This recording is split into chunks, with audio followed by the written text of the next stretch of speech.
오늘 성경 말씀 신약 성경 골로새서입니다. 골로새서 4장 2절부터 6절 말씀입니다.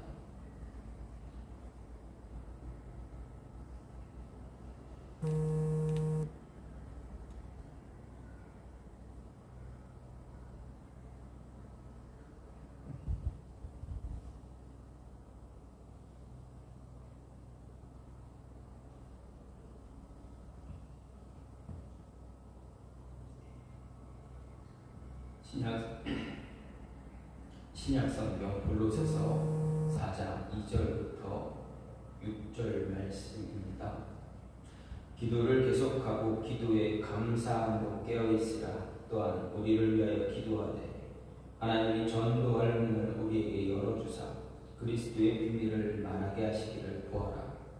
내가 이 일 때문에 매임을 당하였노라. 그리하면 내가 마땅히 할 말로서 이 비밀을 나타내리라. 외인에게 대해서는 지혜로 행하여 세월을 아끼라.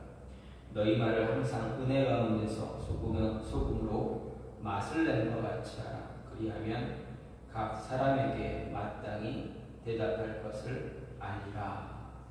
아멘. 오늘 말씀 골로새서 4장 2절부터 6절 말씀입니다.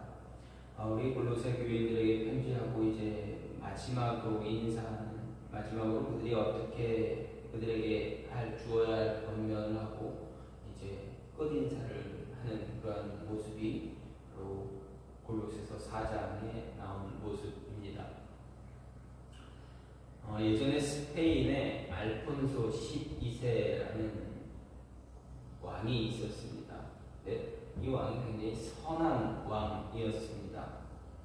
어느 날 왕은 궁전의 시종을 뜨는 아이들, 소년들이 하나님께 감사 기도를 하지 않고 음식을 먹는다는 이야기를 들었습니다.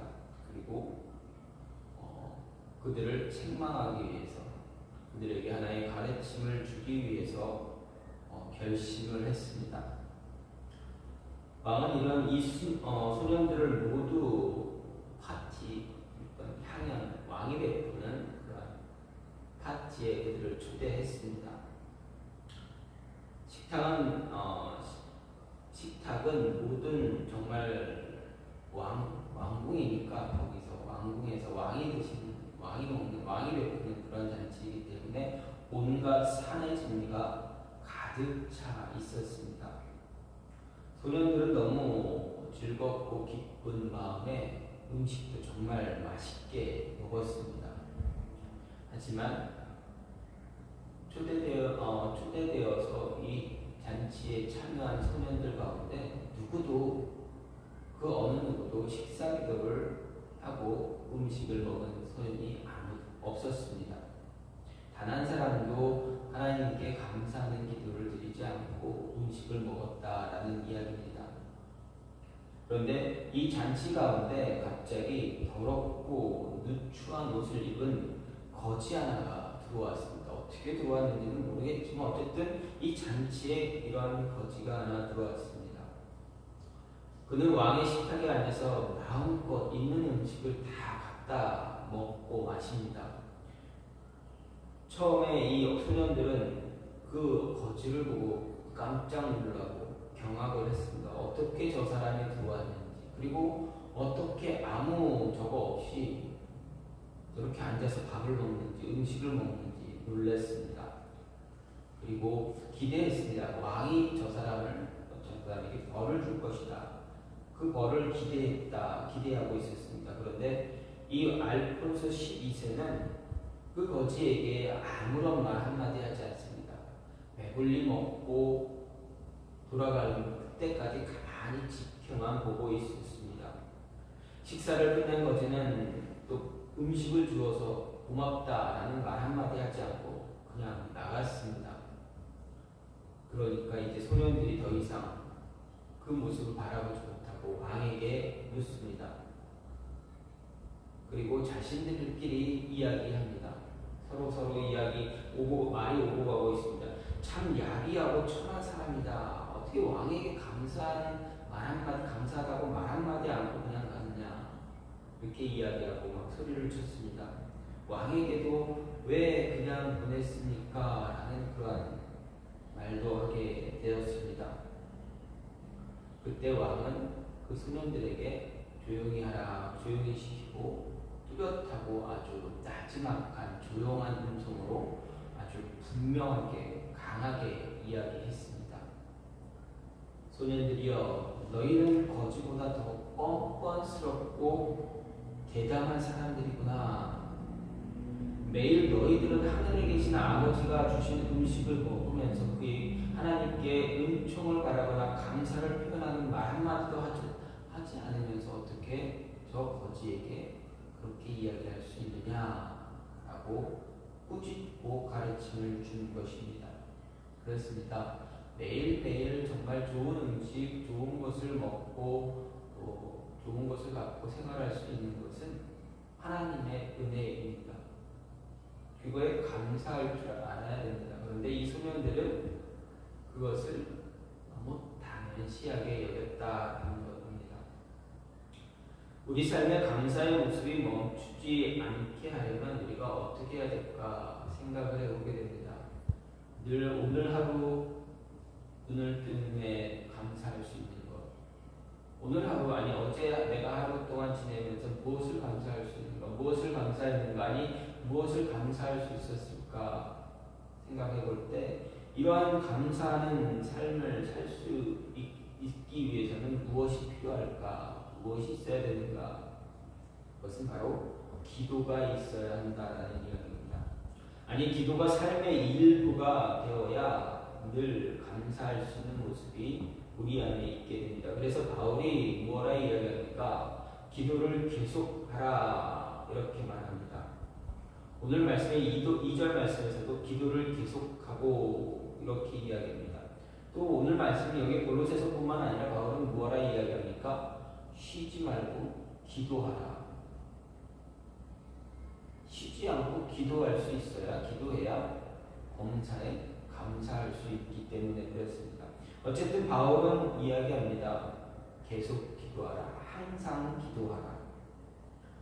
여기서 계속 기도하라라는 것은 흔들림이 없이 끈기 있게 지속적으로도 그리고 열심을 다해서 하라는 이야기가 됩니다. 유대인들처럼 일정한 때를 정해놓고 형식적이고 반복적으로 기도하는 것이 아니라 매 순간마다 뜨거운 기도를 드림으로 인해서 기도가 삶의 일부분이 되어지게 하는 것입니다. 또 기도할 때 혹시라도 응답이 늦고 더디더라도 낙심하지 말고 끝까지 굳게 참고 견디면서 기도하라는 것이 바울의 이야기입니다. 기도가 삶의 일부가 될 때 우리가 어떻게 할 수가 있습니까? 우리에게는 감사가 나오게 됩니다. 기도할 수 있음에 감사하게 됩니다. 감사함으로 또 기도하게 됩니다. 이렇게 감사함으로 기도할 때 우리에게 어떤 모습이, 어떤 일들이 나타나게 되는가? 오늘 말씀을 통해서 우리에게 바울은 이야기합니다. 감사함으로 기도할 때, 기도함으로 감사할 때 우리가 깨어 있을 수 있다 이야기합니다. 2절 말씀을 계속 보게 되면 기도를 계속하고 기도에 감사함으로 깨어 있으라 바울이 이야기합니다. 여러분 왜 기도합니까? 여러분이 기도하는 이유는 무엇입니까? 바울은 기도를 계속하는 이유를 말할 때 기도함으로 깨어 있을 수 있기 때문이다라고 이야기합니다. 이 구절을 다른 번역본으로 보게 되면 이렇게 이야기합니다. 항상 기도하며 깨어 있으십시오. 기도할 때마다 감사를 드리십시오. 이렇게 번역합니다. 즉 바울은 기도해야 하는 이유, 바로 우리가 영적으로 깨어 있기 위해서다라는 이야기입니다. 기도함으로 깨어 있을 때 우리는 하나님께 감사할 수가 있습니다. 만약 우리가 기도하지 않게 되면 어떻게 됩니까? 우리의 영은 참 둔감해집니다. 영적으로 굉장히 게으른 자가 되어집니다. 둔감해지고 영적으로 살이 피둥피둥 쪄서 둔감해지고 민감하게 반응할 수 없게 됩니다. 모든 상황에 빠르게 그리고 온전하게 대처할 수 없게 됩니다. 또 우리를 대적하는 이들로부터 어떻게 합니까? 틈을 타게 때만 그 틈을 허락해 줍니다. 기도하지 않으면 우리의 영은 게으름에 빠지게 됩니다. 영적인 게으름에 빠지게 됩니다. 하나님을 찾는 일에 둔감해지고 말씀을 듣는 일에 말씀을 찾는 일에 게을러지고 둔감해집니다. 그로 인해서 어떻게 됩니까? 우는 사자의 사냥감이 되어져 버린다라는 이야기입니다. 하지만 우리가 기도를 우리 삶의 일부로 만들면 어떻게 됩니까? 우리의 영은 언제나 민감해질 수 있습니다. 민감하게 반응할 수 있고 늘 깨어있는 모습을 간직할 수가 있습니다. 기도하지 않음으로 힘을 발휘하지 못하는 영적 존재가 되는 것이 아니라 기도함으로 인해서 깨어있고 힘있고 능력있는 존재로 변화되어진다라는 이야기입니다. 다시 말해서 기도가 우리를 깨어있게 만들 뿐만 아니라 능력있는 존재로 만들어준다라는 이야기입니다. 그러면 많은 그리스도인들이 어떻게 합니까? 기도하는 시간을 굉장히 소홀히 합니다. 기도를 소홀히 함으로 인해서 기도를 단지 자신만의 독백으로 만들 때가 많이 있습니다. 응답이 없는 공허한 외침으로 만들기도 합니다. 기도가 삶의 일부가 되지 않을 때 우리의 영은 어떻게 됩니까? 힘을 잃어버리게 됩니다. 감사가 사라지게 됩니다. 유혹에 이겨내지 못합니다. 시험에 빠지게 됩니다. 무기력한 존재가 되어버립니다. 그래서 예수님은 제자들에게 시험에 빠지지 않기 위해서 기도하라, 기도에 힘쓰라 라고 이야기하셨습니다. 특히 우리가 기억해야 할 것, 우리가 깨어있게 기도하는 것이 아니다라는 것은 잊지 말아야 합니다. 깨어있으니 깨어있기에 기도하는 것이 아니라 기도함으로 인해서 깨어있어야 한다라는 이야기입니다. 우리가 아무리 깨어있다 하더라도 기도를 할 수 있는 것은 아닙니다. 깨어있기 위해서는 언제나 기도가 먼저 앞서야 한다는 이야기입니다. 다시 말해 기도함으로 우리가 깨어있을 수 있습니다. 깨어있음으로 하나님을 만날 수 있고 하나님의 음성 들을 수 있습니다. 그 음성 들을 수 있으므로 우리는 감사할 수 있고 하나님의 음성 들을 수 있게 시험이 다가와도 유혹이 다가와도 먹이를 찾기 위해서 우는 사자를 만난다 할지라도 우리는 흔들리지 않고 두려워하지 않을 수가 있습니다. 기도하기에 깨어있게 되고 깨어있음으로 하나님의 음성을 듣고 계속 기도에 집중할 수 있게 됩니다. 중언부언하지 않을 수가 있습니다. 기도가 우리의 삶의 일부가 되지 못하면 우리는 기도할 때 하나님의 뜻과 관계없이 우리의 욕심만을 위해서 우리의 입술을 열게 됩니다. 중언부언하게 됩니다. 하지만 기도함으로 깨어있으면 어떻게 됩니까? 육체의 소욕을 위해서 기도하는 것이 아니라 감사함으로 하나님의 선하심을 따라 기도할 수 있게 됩니다. 기도함으로 인해서 기도를 통해서 깨어있는 영적으로 깨어있는 여러분이 되기를 간절히 소망합니다. 두 번째로 감사함으로 기도할 때 기도로 감사할 때 그리스도의 비밀을 알 수 있다. 바울은 이야기합니다. 3절 4절 말씀을 보면 또한 우리를 위하여 기도하되 하나님의 전도할 문을 우리에게 열어주사 그리스도의 비밀을 말하게 하시기를 구하라. 내가 이 일 때문에 매임을 당하였노라. 그리하면 내가 마땅히 할 말로서 이 비밀을 나타내리라. 이렇게 바울이 고백합니다. 바울은 분명 기도함으로 깨어있으라 권면하면서 동시에 무엇라 이야기합니까? 기도를 통해 전도의 문이 열리게 된다 말하고 있습니다. 다시 말해서 기도할 때 전도의 문이 열린다는 이야기입니다. 일반적으로 우리가 전도하러 나갈 때 어떻게 합니까? 복음을 전할 때 기도를 하고 갑니다. 먼저 기도를 하고 나가게 됩니다. 이유가 무엇입니까? 전도하는 일은 우리 능력으로 할 수 있는 것이 아닙니다. 복음을 전하는 것은 우리 능력으로 내 힘으로 할 수 있는 것이 아닙니다. 한 영혼을 살리는 일은 쉬운 일이 아닙니다. 잃은 영혼, 잃은 양을 찾기 위해서는 어떻게 해야 됩니까? 모든 것을 바쳐야 합니다. 목자가 잃어버린 양 한 마리를 찾기 위해서 광야를 방황하게 되고 그러면 생각지도 못한 난관이나 어려움에 맞닥뜨리게 됩니다.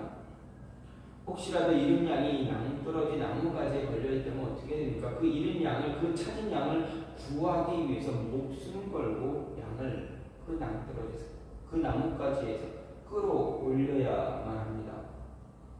또 찾은 양을 데려올 때 들짐승을 만나면, 광야에서 들짐승을 만나게 된다면 어떻게 됩니까?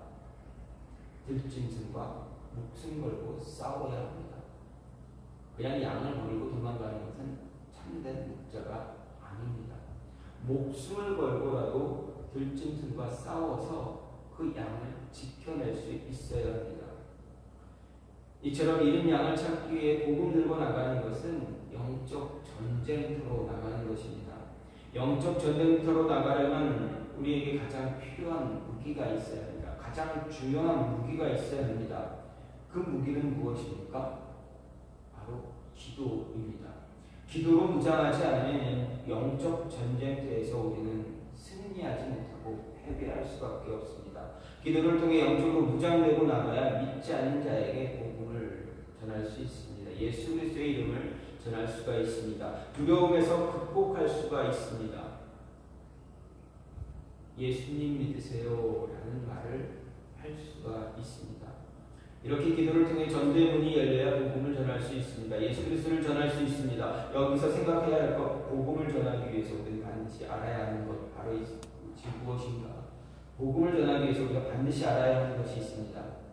바로 우리를 죽음에서, 사망에서 구원하신, 생명으로 인도해 주신 예수 그리스도입니다. 그리스도의 비밀을 알아야 그 비밀을 전해줄 수가 있습니다. 예수님을 알아야 우리가 예수님을 이야기할 수가 있습니다. 그저 좋은 이야기만 전한다고 해서 그 영혼 구원할 수가 있습니까? 그렇지 않습니다. 복음이 빠지면, 복음을 전하지 않으면 사망으로 죽어가는 영혼을 생명으로 이끌어낼 수가 없습니다. 살릴 수가 없습니다. 그리스도의 비밀을 전하기 위해서 그 비밀을 완전하게 우리는 알고 이해해야만 합니다. 그리스도의 비밀을 알지 못하고 어떻게 복음을 전하고 어떻게 예수 그리스도를 이야기할 수가 있습니까? 예수 그리스도의 비밀을 알고 우리가 비밀을 바로, 예수 그리스도의 비밀은 바로 우리를 구원하기 위한, 구원하는 십자가가 됩니다. 이 십자가는 우리의 지혜로 결코 이해할 수가 없습니다. 지식으로는 다 이해가 되지 않는 것이 바로 십자가입니다. 십자가를 이해하기 위해서 성령의 은혜, 하나님의 도우심이 필요합니다. 왜 그렇습니까? 비밀은 절대 지식으로 알 수 없는 것이기 때문입니다. 아무리 많은 지식을 가지고 있다 하더라도 성령의 역사가 없으면, 하나님의 은혜가 없으면 깨달을 수 없기 때문입니다. 기도는 바로 이 깨달음을 우리에게 주는 통로가 됩니다. 그러므로 기도할 때 우리는 그리스도의 비밀을 알게 됩니다. 기도할 때 감춰진 비밀이 풀리게 됩니다. 예수님의 삶을 알게 되고 이해하게 되고 그리고 믿을 수 있게 됩니다. 기도하면 그리스도의 비밀이 풀리게 됩니다. 바울은 이야기합니다. 비밀이 풀림으로 인해서 전도의 문이 열린다. 그래서 우리에게 분명하게 이야기합니다. 기도하라. 항상 기도하라. 계속해서 기도하라. 쉬지 말고 기도하라. 이렇게 이야기하고 있습니다. 마지막으로 감사함으로 기도할 때, 기도함으로 감사할 수 있을 때 지혜롭게 말하며 행동할 수 있다라고 이야기합니다. 우리가 삶을 살면서 지혜롭게 말하고 행동할 수 있는 것, 우리가 기도하지 않으면 지혜로운 말을 할 수 없고 지혜롭게 상황을 대처할 수 없고 행동할 수 없다라는 이야기입니다. 5절 6절 말씀을 보면 외인에게 대해서는 지혜로 행하여 세월을 아끼라. 너희 말을 항상 은혜 가운데서 소금으로 맛을 냄과 같이 하라. 그리하면 각 사람에게 마땅히 대답할 것을 알리라. 이렇게 바울이 이야기합니다. 기도하는 자에게 나타난 특별한 것이 있다라고 이야기하는데 그것이 바로 무엇입니까? 지혜로운 말, 지혜로운 행동이다 이야기합니다. 이 지혜로운 말과 행동은 어떤 특정한 때에만 나타나야 합니까? 아닙니다. 지혜로운 말과 행동은 특정한 때만 나타나는, 특정한 때 나타나는 것이 아니라 언제나 항상 나타나야 합니다. 그래서 바울은 이야기합니다. 항상이라고 합니다. 항상 은혜 가운데 우리 입술에서 지혜로운 말이 나와야 되고 지혜로운 행동이 나타나야 한다 말합니다. 특히 바울은 항상 은혜 가운데서 소금으로 맛을 낸 것 같이 하라 말합니다. 여기서 소금으로 맛을 낸다는 것은 무엇입니까? 제사적인 의미와 심리적인 의미가 있습니다. 즉 하나님께 드리는 소제나 번제물에 소금을 주서 거룩하게 하듯이 우리의 언어 역시 그러해야 한다 말합니다. 뿐만 아니라 소금은 맛을 내는 동시에 방부제 역할을 합니다. 우리 말 역시 싱겁고 무의미해서는 안 되고 적절한 지혜로 주위에 기쁨을 주고 또 죄로 오염된 세상에서 부패를 방지하는 그러한 역할을 해야 합니다. 여기서 우리가 기억해야 될 것, 잊지 말아야 될 것, 바울이 이야기하는 항상이라는 단어입니다. 곧 우리 언어는 거룩함과 지혜로 가득 차야 하지만 그것이 있다그릇이 혹은 필요할 때마다 그러해야 되는 그것이 나타나는 것이 아니라 항상 나타나야 한다라는 이야기입니다. 왜 그렇습니까? 언어란 말이란 단순한 의미만 전달하는 것이 아니라 말하는 사람의 인격 그리고 영적인 분위기까지 함께 전달할 수 있기 때문입니다. 때문에 평소의 마음이 거룩함과 지혜로 가득 차 있지 않으면 어떻습니까? 그 말 역시 거룩함과 지혜를 동반할 수가 없습니다. 우리의 말과 행동은 언제나 지혜로워야 합니다. 우리의 말과 행동이 지혜롭게 나타날 때 우리와 만나는 모든 사람들에게 영향을 줄 수가 있습니다. 특히 믿지 않는 자와 만날 때, 믿음이 연약한 자와 만날 때 더 그렇다는 이야기입니다. 믿지 않는 자와 만나는데 지혜로운 말이 아니라 우리의 감정에 의한 말이 나오면 어떻게 됩니까? 그 영혼이 낙심하게 됩니다. 하나님 앞으로 인도함 받을 수가 없게 됩니다. 우리에게 주어진 어쩌면 그 순간 하나님 우리에게 기회를 주셨는데 그 기회를 우리가 발로 차버리는 것과 마찬가지입니다. 생각을 해보십시오. 지금 코로나로 참 많이 힘든 그런 상황입니다. 우리가 누군가와 만나서 이야기할 수 있다는 그 순간이 얼마나 귀한 것인가를 또다시 깨닫게 느낄 수 있는 그러한 세월입니다. 만나서 이야기하는 것 자체가 매우 조심스럽습니다. 그런데 모르는 사람과 알지 못하던 사람과 만나서 이야기를 할 수 있다는 그것은 기회입니다. 우리에게 주어진 기회입니다. 그 만난 사람과의 그 어떤 관계를 갖게 할 수 있는 기회가 됩니다. 그런데 그 기회에 우리가 지혜롭지 못하고 감정대로 이야기하게 된다 보면 어떻게 됩니까? 기회를 놓치게 되는 것입니다. 우리 삶 속의 모든 만남은 하나님의 인도하심 속에 있습니다. 하나님의 섭리에 있다라는 이야기입니다. 그렇기 때문에 누구를 만나든지 우리는 언제나 지혜로운 말 할 수 있어야 합니다. 지혜로운 행동 통해서 우리가 그리스도인이다라는 것 보여줄 수 있어야 합니다. 우리가 언제 또다시 만날 수 있는지 기억할 수는 없습니다. 스쳐 지나가는 사람들, 단순히 무언가를 질문하면서 이렇게 지나가는 사람들, 그 사람을 언제 또다시 만날 수가 있겠습니까? 따라서 만남이 기회다라는 것 잊지 말아야 합니다. 주어진 만남의 기회를 최대한 우리는 잘 활용해야 합니다. 기회를 놓치지 말아야 합니다. 또 우리 삶 속에서 소금의 맛을 잃지 않기 위해서 산다는 것은 그만큼 우리에게 분별력이 있다는 것을 이야기합니다. 왜 그렇습니까? 기도함으로 인해서 우리는 지혜로운 자가 됩니다. 지혜로운 말을 하고 지혜로운 행동을 하게 됩니다. 특히 지혜로운 말을 한다는 것, 말하는 상대에게 알맞은 언어를 선택해서 사용할 수 있다는 것입니다. 알맞은 언어를 선택해서 사용한다. 분별력이 있다는 것입니다. 상대방의 마음을 헤아릴 수 있는 분별력이 있는 것입니다. 그 분별력이 어떻게 생기게 됩니까? 기도함으로 생기게 됩니다. 기도할 때 우리에게 하나님은 분별력을 허락하시고 기도함으로 인해서 만났을 때 만남의 모습을 가졌을 때 어떻게 이야기할 것인지 어떻게 대처할 것인지 하나님이 도와주신다, 인도하신다라는 것입니다. 그래서 알맞은 언어를 사용함으로 만나는 모든 사람에게 복음의 은혜를 전할 수가 있게 됩니다. 기도할 때 하나님은 우리에게 지혜를 주십니다. 그래서 우리의 입술을 붙잡아 주십니다. 또한 그때 맞는 행동을 하게 하십니다. 이렇게 우리가 기도할 때 하나님은